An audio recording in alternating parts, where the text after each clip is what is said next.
I cannot emphasize how much their friendship touches my heart.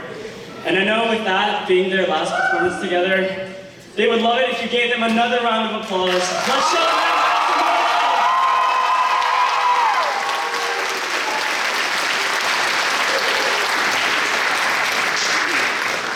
And finally, introducing the last performance of the night, UDFSA.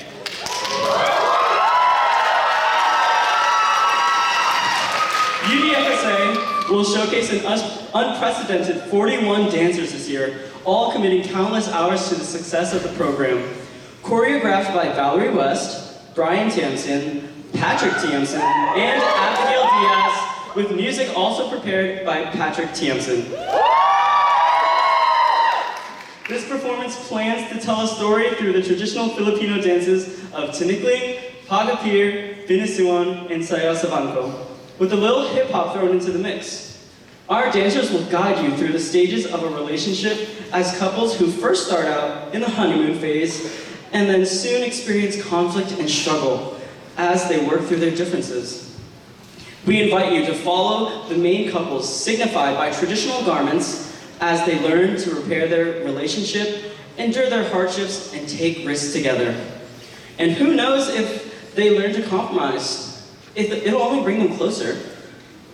Prepare to be moved by the power of storytelling through dance. Before we close off the night, our documentation chair, Daniela Avisado, prepared a video detailing the process in the making of Culture Night. We present to you, UDFSA.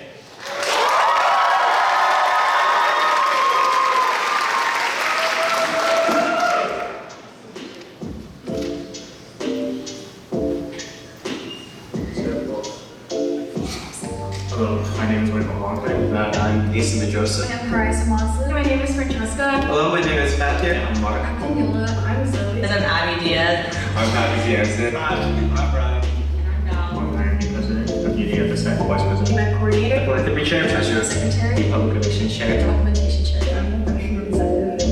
One of the dance captains. Also a dance captain. And I'm one of the co-performance chairs. Also one of the co-performance chairs of UDFSA.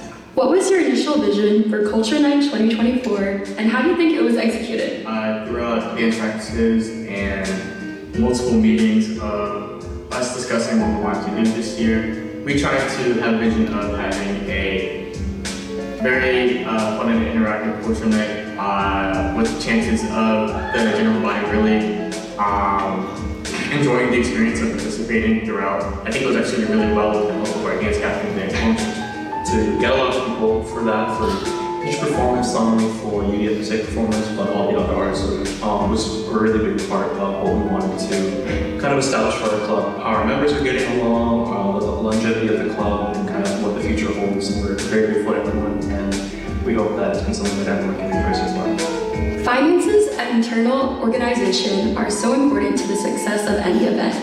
How do you think your teamwork allowed for this event to thrive? Clear transparency and teamwork, working along in the background, we kind of helped keep things together and ensure that everything fell right into place. With extra support with each other, we're able to help each other in the back if we ever feel overwhelmed and busy with schoolwork.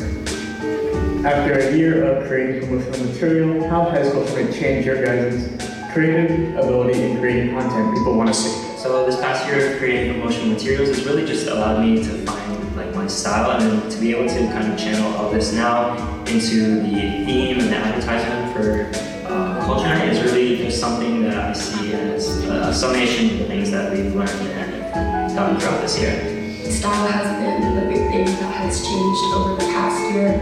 For me personally, I really wanted to practice my storytelling and truly capture what the essence of FSA is and means to us. How has planning events throughout the entire year changed your outlook towards this event? Were you more confident in helping plan Culture Night? I feel like planning events throughout the year provided me with insight on the components and the potential obstacles that would come with planning events on campus. Since I coordinated PUSO, just all the money we've been raising for them throughout our philanthropy events, gave me just a really large hope on how Culture Night is going to turn out. It's going to turn out amazing in my opinion. Culture Night is such a big focus of FSA, and so It's kind of an all hands on deck type of event where we get the help of all of our other e-board members, and also we're able to reference the work and the successes of past culture nights. We felt pretty confident with all the support that we had. What would you say you guys enjoy most about teaching choreography? Your turn.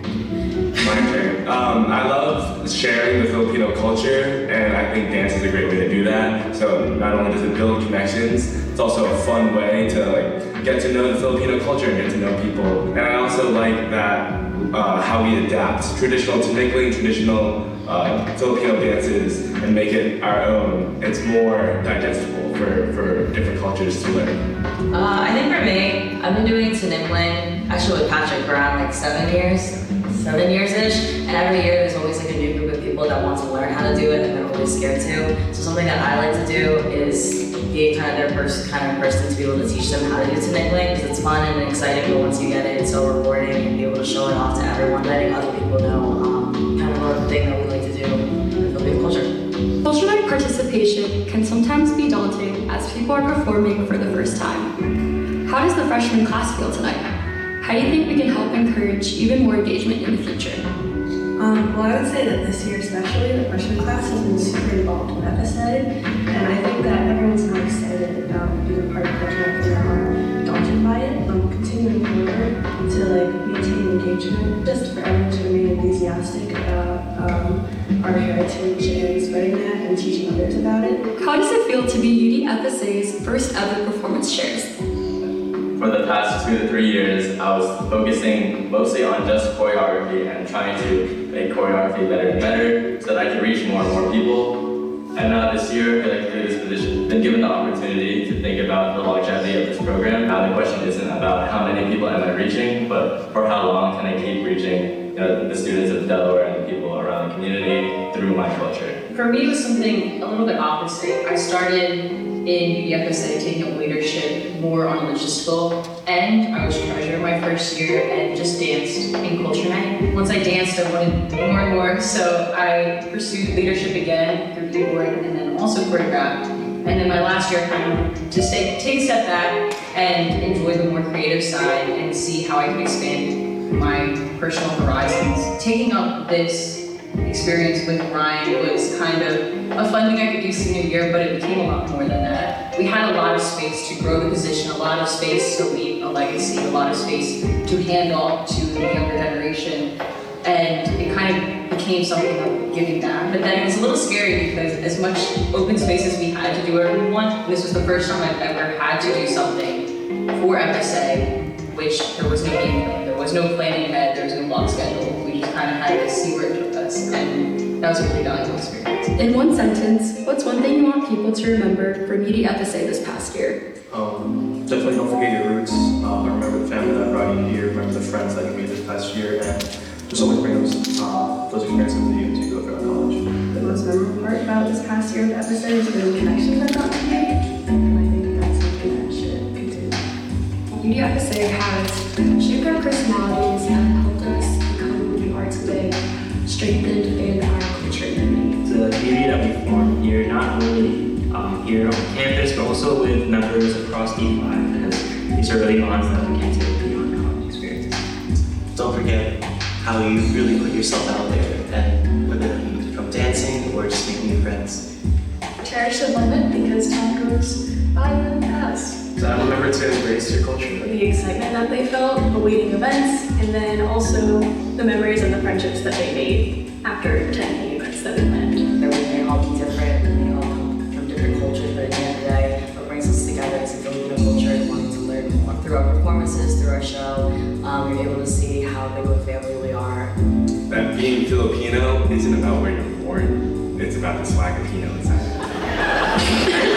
From going from one performance of Just Culture Night to the 3 to 4 performances we did every semester was super memorable and should be remembered for a long time. See from my freshman year, sophomore year, junior, senior, how much this company, this organization has grown to more than just exploring the baseline of Filipino culture. We have such a diverse group of people now. that are willing to devote so much time and effort into an organization that is beyond their own culture.